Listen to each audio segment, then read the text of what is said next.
Once you really know what your heart's desire is, you can kind of quit doing a whole bunch of stuff that just really isn't that important. One of my favorite stories is about an American who decided that he wanted to start a vineyard in Italy.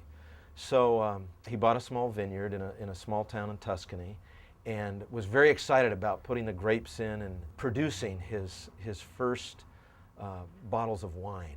And so, like most Americans, he went over there with big ideas and big plans, and he arrived at his new Tuscan villa with a whole sheet of tasks to do, of getting the grape stakes and getting the grapes and getting them planted. He had a plan. Now, of course, being new to the whole wine growing scheme of things, and especially to Italy, he hired an Italian to help him put in the vineyard. So the next day, his Italian tutor, wine tutor, was coming over, and he was up at 6:30 in the morning having a full American breakfast, ready to go, and 8 o'clock came, and there's no Italian. 9 o'clock came, still no Italian. 10 o'clock came, still no Italian. Finally at 10:30, here's this very relaxed individual walking in the door. So, you want a vineyard? Let me see your list. Well, he spent about a half hour going over the list, talking back and forth. Meanwhile, the American's just drumming his fingers on the table. Can't wait. We've got to go to town. We've got to go and get these grape stakes so we can start the planning.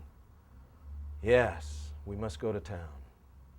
Do you have a truck? Yes, I've got a truck. It's all ready to go. Let's get in it. Yes, okay. Well, let's go the scenic way. No, let's go the fast. Oh no, you must see the scenic way. By the time they got to the village, it was lunchtime. The Italian insisted on having lunch. So they had a long, leisurely lunch. 2 o'clock came around, and the store was closed, still for siesta, for the time they take in the middle of the day to relax and have a nice lunch. Didn't reopen until 4 o'clock in the afternoon. The American was fit to be tied, out of his mind. The Italian said, oh, let's just lay in the sun. The store will open soon. 4 o'clock, they finally opened the store.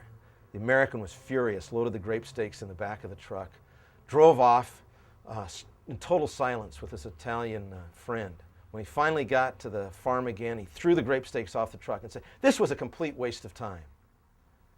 The Italian looked at him surprised and he said, no, it wasn't. We bought the grape stakes. Here you must learn one thing. Every day there is just one thing you must accomplish. There is only one thing that is really important. Today was the day for grape stakes.